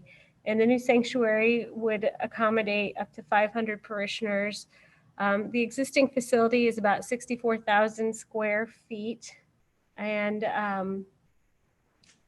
64,569 square feet. It has 323 parking spaces, and the current sanctuary is 45 feet tall. The proposed addition is 10,000 square feet, so it's about a 15% increase in size. In addition to meeting the, in addition to improving kind of the pedestrian circulation on the project, the applicant is also adding bicycle spaces, which is now a requirement of our code to accommodate multi-modes of transportation. Here are just some renderings of, so the area that's being demolished, they're adding a new drop-off and drop-off facility here in front of the building, a vestibule, and then a new sanctuary as well that is taller than the existing sanctuary. So this improvement will be facing the Ewing Cultural Center and is oriented towards the corner of Towanda and East Emerson. Looking at the parking, as I mentioned, the space currently has 323 parking spaces. The ratio for a place of worship is 1 to 200 square feet, or 1 space per 3 seats in the General Assembly area, whichever is greater. In this case, the 1 to 200 is greater. Because it's only a 15% increase, we can focus on looking just at the addition and the additional parking that'll be generated. There would be 51 spaces, bringing that total to 374. In 2019, the city adopted additional incentives for locating on bus lines and providing bicycle parking and for promoting infill and walkability. So when you apply those incentives, the required amount of parking is 299 spaces. So in total, they're providing 306. So there is a decrease that comes from the addition of the church, but because of those incentives that we've adopted, being able to be accessed by bus and being able to be walked to from the surrounding, neighborhoods, or arrive by bicycle, we found that the proposed addition is compliant with our ordinance. And just kind of another photo of the area that will be improved. And as I mentioned, there's some enhancements to the pedestrian circulation. Our previous codes did not require connections to the sidewalk. Our current code does, and the applicant is providing that. So you can safely, you don't have to walk through the parking lot to get to the church if you're on foot. This parking lot is also used by the Ewing Cultural Center. They share the spaces sometimes. And so I think the enhancements, the pedestrian enhancements, will actually help with other events that happen nearby as well, like the Shakespeare Festival or other, just to improve circulation for people walking through the parking lot there. So looking at the comprehensive plan, the plan suggests that we prioritize infill development. And then, as I mentioned, the parking lot is often used to serve Ewing Cultural Center across the street. And so by, continuing to preserve parking and parking spaces allows that other use to also benefit. Staff looked at the standards from 17-8 of the city code and found that these standards are met for a special use permit, and found that the standards are met. The proposed project expands an existing place of worship. So the place of worship has been there for over 50 years. It's a gateway into one of our commercial corridors. The reinvestment in it adds value to not only the commercial corridors, but the surrounding neighborhoods. And the expansion is geared towards the high trafficked intersections and away from the residential to the east and to the south. So staff is recommending in favor. There's no changes to the egress. Circulation pattern is adequate, and we do not see that the special use would be detrimental to the surrounding neighborhood. So I can answer any questions about that, and if you would like, we can come back to the variance standards. I think I know the answer, but the LED light display is interior, right? That's an interior light display, right? Yes, yeah. that would be inside the sanctuary. Okay. Thank you. Yeah, that would be a big screen. Right.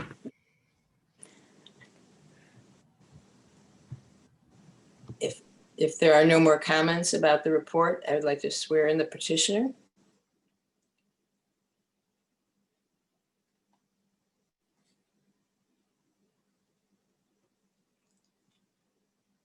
Can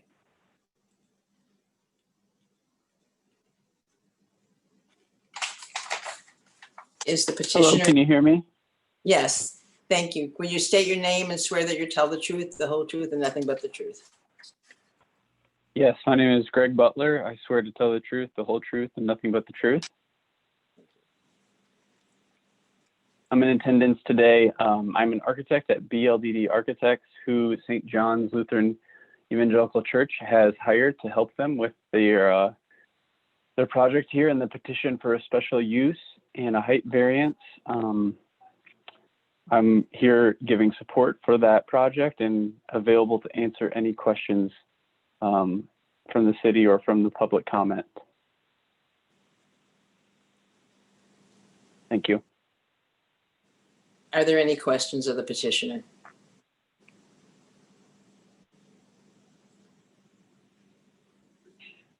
Is there anybody speaking in favor of the petition or opposed to it?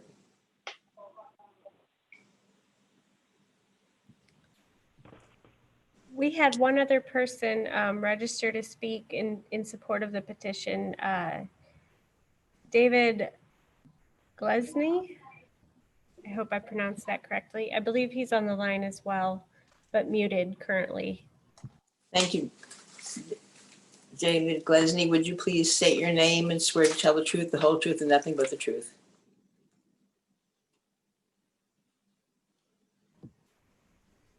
You may have to hit *0 or *6, I believe.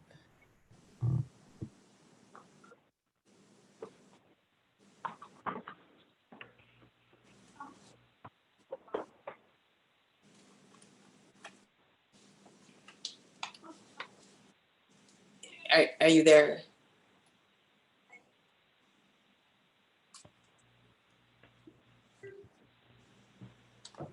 I'm afraid we can't hear you. Could you hit *6 so we could unmute you?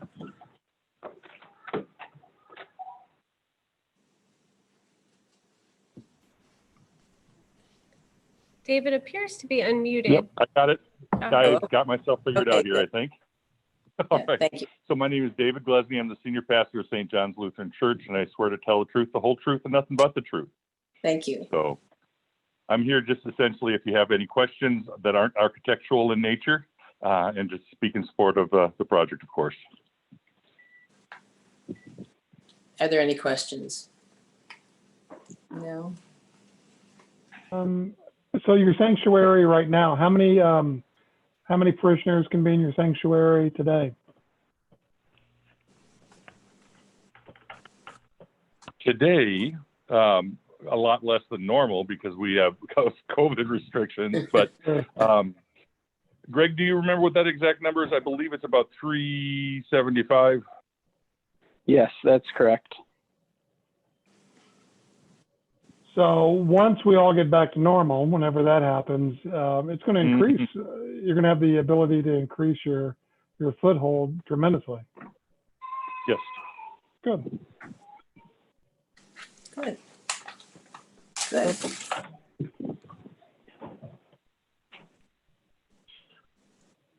If there are no more questions of the petitioner, can I close the hearing and go to a finding of facts, Katie?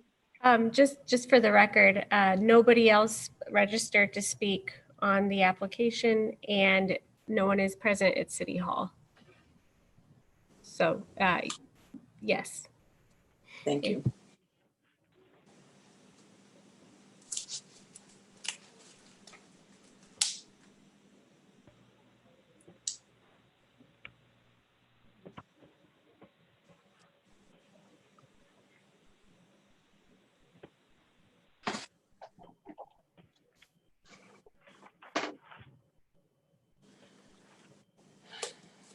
So as Katie had mentioned earlier, we actually are looking at this as two separate cases. And if you wanted to take action on the special use case with a motion on the findings, and then a second motion on the city council recommendation for the special use case initially. Thank you, Mr. Merritt. Well, I move to accept the findings and facts on this. Is there a second? And this is pertaining to the findings of facts involved in the special use recommendation. Is that correct, Mr. Valentini? Yes, Yeah. sir. All right, thank you. And for clarification, was that Mr. Rivera that seconded the motion? Yes. Thank you. I'll move forward on the vote then. Mr. McFarland, Yes. Mr. Straza, Yes. Mr. Rivera, Yes. Mr. Noonan, Yes. Ms. Williams, Yes. Mr. Ballatini, Yes. and Chairperson Harris. Yes. So we have a motion to approve or deny the petition? Approve. Motion. Motion. Mr. Should be a motion to Straza, recommend approval, excuse me. Is the motion to recommend approval to the city council of the petition? Yes. Right. Seconded. and was that Mr. Rivera, please? Yes. Okay, thank you. Ms. Williams, Yes. Mr. Noonan, Yes. Mr. Rivera, Yes. Mr. Straza, Yes. Mr. McFarland, Yes. Mr. Ballatini, Yes. and Chairperson Harris. Yes. Okay. That motion passed. Motion passes. Petition approved. We'll close that hearing and move on to the next item.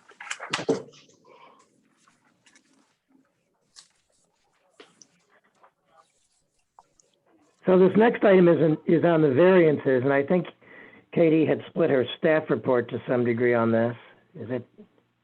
Did you want to address the standards for review for that, Katie?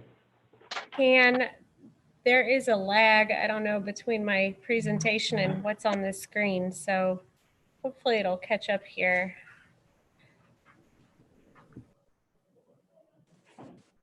Well, I think we can point out to the board that they are in the staff report. And the staff has found that all of the conditions for the variance are met. At least that's what the staff is recommending. Is that correct? Yes, so thank you, George. So the variance requires that we look at 5 standards, that there's a physical hardship associated with the property, that it's the minimum action necessary, the special conditions were not created by the action of the applicant, and that it will not give the applicant special privilege or be detrimental to the public welfare. Based on the size of the lot, this is a pretty large lot. It's about 9, almost 10 acres. The proposed height is proportional in scale to the lot, and then also because of the I think the internet just went out, but because of because of the size of the property and its setbacks, the church is set back pretty far from the actual road and from the residential areas. And the adequate screening, staff is recommending in favor of this, with the higher traffic on both Towanda and Emerson, it would make sense to treat the property as something that might be in a P2 district rather than in a residential district, just because of the amount of foot traffic that is there. And so, once again, we're recommending in favor of that. And I don't know what happened, but it looks like, I think I got kicked off on one computer. So I may not be able to pull up the standards again, but I can read through those if you'd like, and they are in the staff report. And I believe you should have a copy of them. The zoning board should each have a copy of those standards.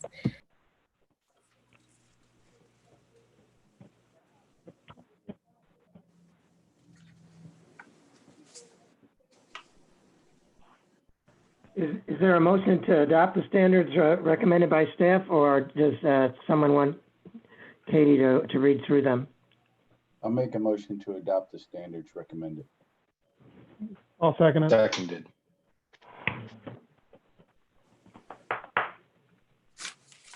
There's a motion to recommend the findings of fact of staff that all the conditions for a variance are met. George, I'm sorry, just for procedure, do we need to hear from the applicant again, or just clarify that there's nobody here to speak in favor or against? I don't think it hurts to offer the applicant an opportunity to address the staff report. And certainly if there's someone who's joined us since who'd want to address something, that's up to the chairman as to whether they'd open it up for additional testimony. But given that we've provided a little bit of extra testimony, or not testimony, a little bit of extra information perhaps in talking about the variance standards, if the applicant wants to say something, that's fine, although we are finding that they're met. So I'm not sure what they'd add, but they certainly should have an opportunity to do that if they'd like.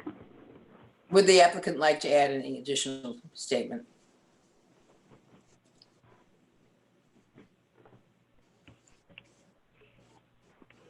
If not, can we approve the finding of fact? We already did it. So I had Mr. Rivera provide the motion on the findings of fact, and I did not see who provided a second. I did. Mr. Bell, thank you. This is on the findings of fact as presented in the staff report. Ms. Williams? Yes. Mr. Noonan? Yes. Mr. Rivera? Yes. Mr. Straza? Yes. Mr. McFarland? Yes. Mr. Ballatini? Yes. And Chairperson Harris? Yes. Motion approved. We can close the hearing and move on to the next agenda item. Well, that was for the findings of fact. We need a motion. A motion to approve the petition. Yeah. I'm sorry. I motion to approve it. Mr. Wizard, I didn't see who that was. I apologize. Mr. Boyle, Mr. Straza. Mr. Straza. Okay, thank you. And is there a second? Second. That was Mr. Rivera? Yes. Mr. Ballatini? Yes. Mr. McFarland? Yes. Mr. Straza? Yes. Mr. Rivera? Yes. Mr. Noonan? Yes. Mr. Williams? Or Miss Williams, I'm sorry. Yeah. And Chairperson Harris? yes. I will say that I'm again losing battery. I'm trying to get my thing going, but if I miss you, we only got one more case left. Okay. Let's move quickly to the next case. Is item 5D, Z1320, 3602 Baywood Road.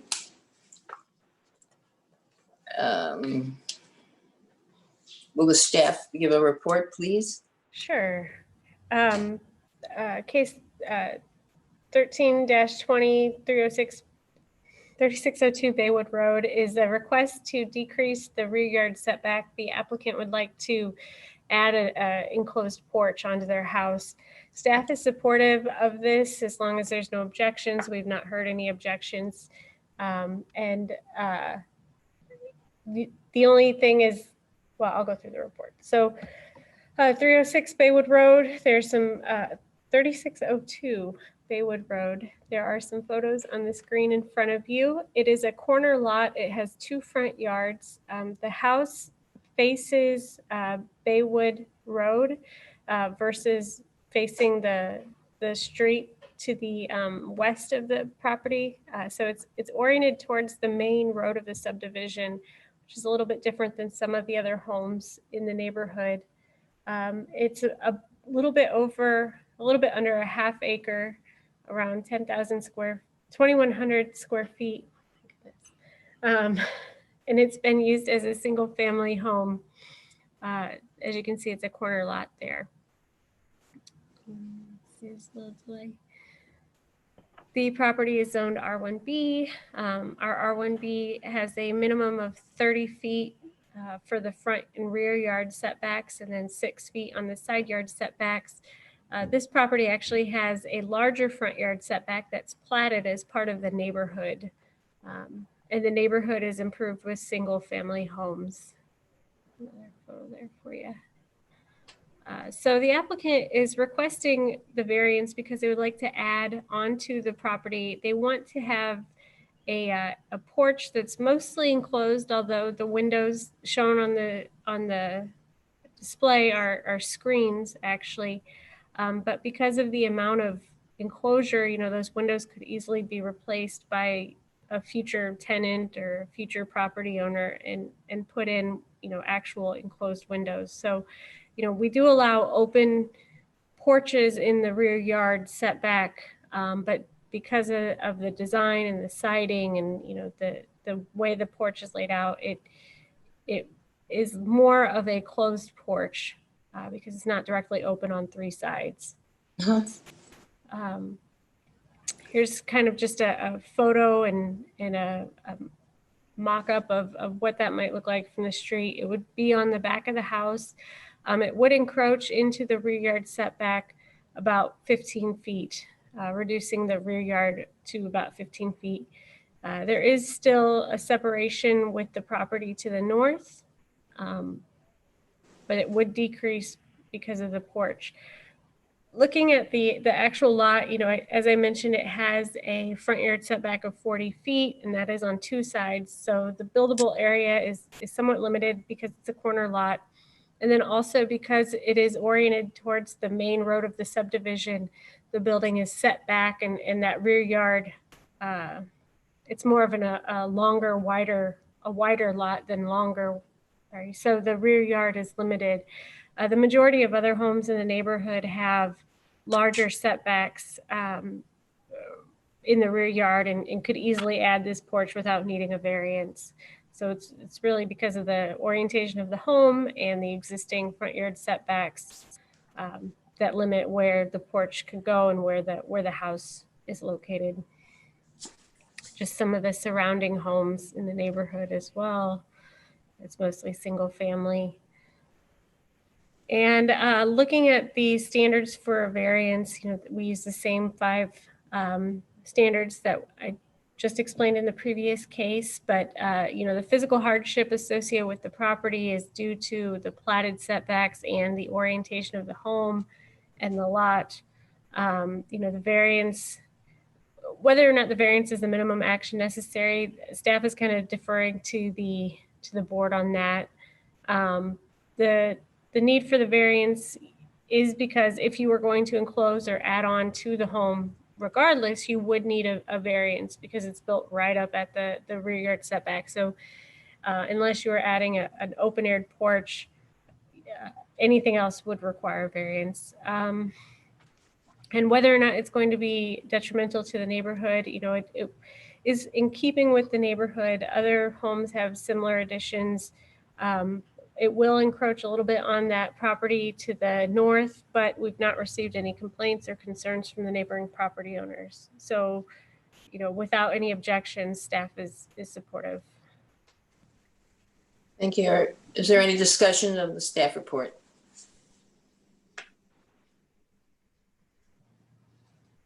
Then can I swear in the petitioner? Timothy Sparks. Is Mr. Sparks there? Can you state your name? Can you hear me? Yes, thank you. Can you state your name? This is the truth, the whole truth, and nothing but the truth. This is Timothy Sparks. I swear to tell the truth, the whole truth, and nothing but the truth. Okay. Briefly describe your petition. So our petition is to have a variance for our rear yard setback to be able to build an enclosed screened-in porch on our property. Okay, And I'm here to answer any questions anyone might have. are there any questions of the petitioner?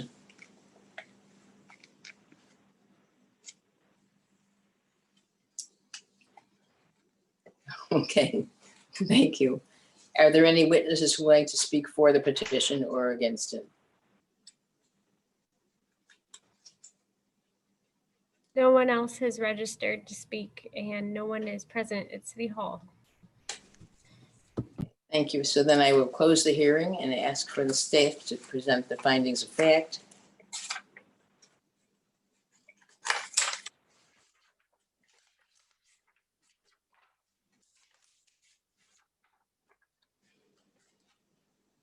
Katie, with regard to the second finding of fact, is that one where the city is generally just kind of finding that it's been met, or does that need to be a separate discussion? Is the city recommending 4 out of 5 are met, or recommending that all 5 are met? I think the city is recommending that we needed a little bit more discussion from the board on the second variance. I mean, if, like I said, any type of addition is going to be required. But because it was built right on the lot line, that if that addition is going to be, any type of enclosed addition is going to require a variance. So there's not a way to build this same porch without necessitating a variance. But the porch, I guess, could be redesigned to be open on 3 sides and not need a variance. So staff is kind of split on that one. I mean, we will defer to the board, but I probably should have a little bit of board discussion about whether or not they feel like this is the minimum action necessary. All the other standards staff determined to be met.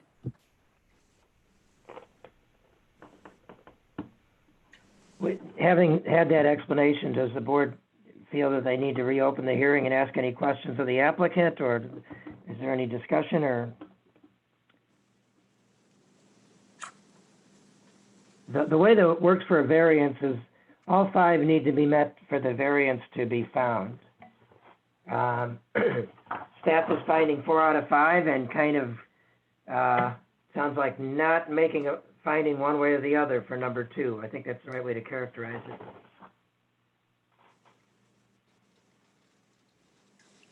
it. Isn't the issue whether or not the variance would even be required if it were opened? And because of the structural configuration, they're saying that they need the variance? So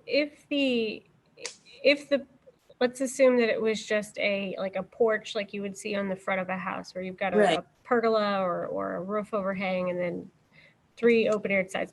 That would not necessitate a variance, but because of the design, because it could potentially in some future scenario be enclosed, and it does have siding on 3 of the sides, that's where staff is a little bit split. Anything of that nature is going to need a variance.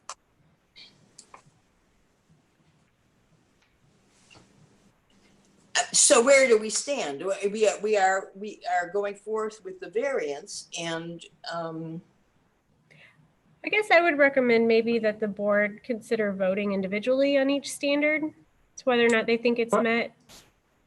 Okay. Maybe one way to go, Katie. I think that makes sense. Yeah. I mean, another way to do it would be to vote on the 4 that staff recommended and then vote on this separate one. Either way works. I'm fine. If somebody wants to go through them separately, it's fine. But I was saying if we want to take the 4 and have a vote on that, that might save a little time. Either way. Okay, let's composite the 4 where the standards are met and have a vote on that. Please have a roll on that. We need a motion. A motion to take the 4 that the city has said is met, compiled, and have a vote on those 4 findings. I second it.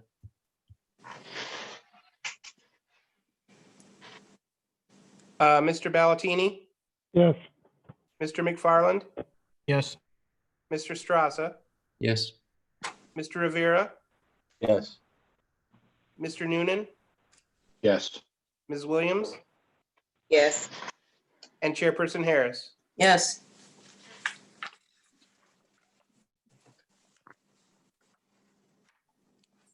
Okay, the standards are met. Can we have a vote on the second variance? This was on the findings of fact related to the variance is the minimum necessary. Can someone make a motion either for or against that standard? I make I'll a make a motion to accept it. for. That I'll was second it. Mr. Ballatini and Mr. Rivera. Okay. So a yes vote will be to say that it was found and that that's adopted as a finding of fact, and a no vote will be that it is not adopted as a finding of fact, that it has not been met. Thank you, George. Mr. McFarland, Yes. Mr. Straza, Yes.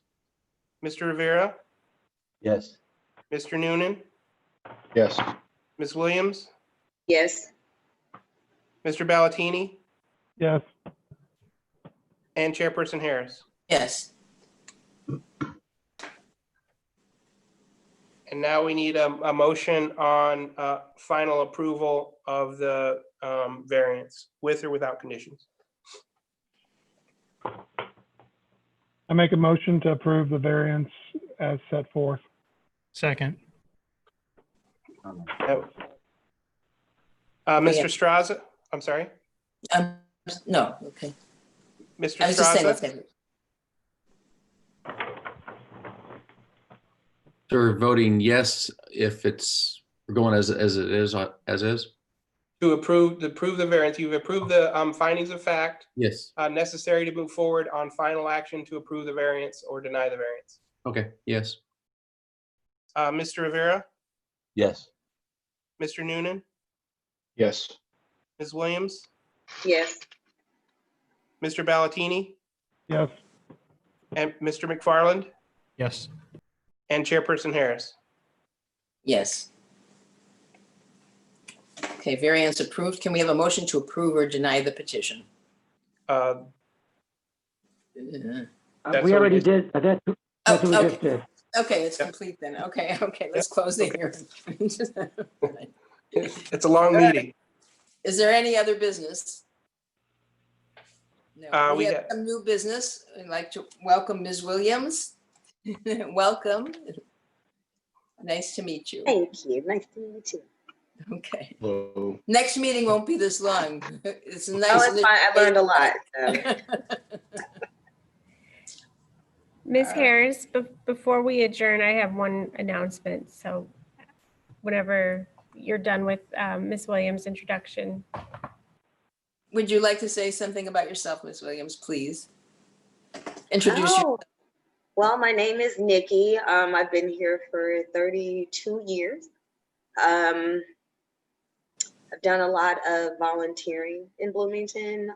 It brings me a little bit of joy and a lot of peace.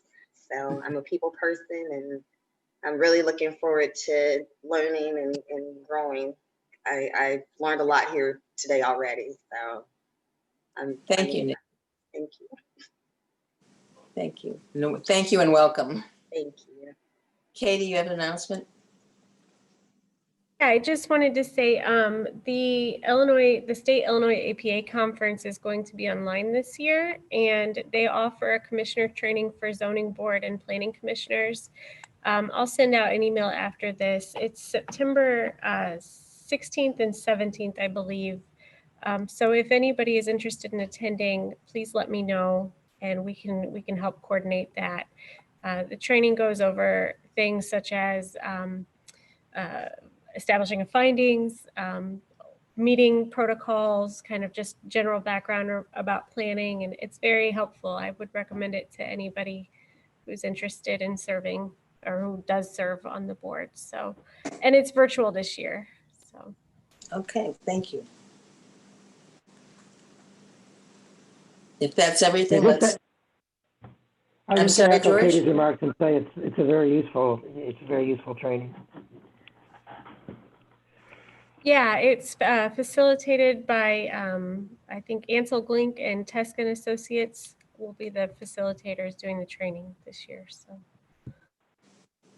Are those 2 8-hour days, Katie? no, and it's actually there's the morning. There's two sessions. The morning is I think it's 4 hours, and it's kind of that general background. If you can only attend one, I would recommend the morning session. The afternoon is a panel discussion with people who work in development and kind of like a case scenario. So, and I think I apologize, my computer's a little slow, but I want to say it's the 17th, but I will send out those dates and times for you to attend. Thank you. Yeah, I think what I had on that is that there's one on the 16th that's about 2.5 hours that you were recommending, Katie, and then one on the 17th that's just about 3 hours. But yeah, she'll send them out. Right? Yeah, and if you could only do one, then definitely do the training that offers kind of the background on the procedures and Open Meetings Act and finding a fact and the different Right. planning. There's one that's specific to commissioners. That would be really, really useful to attend. Okay, thank you. Thank you, And everyone. it's on us, isn't it? So we will adjourn the meeting at 6:15 on the 19th until next month. Thank you, everybody. Have a good rest of the week.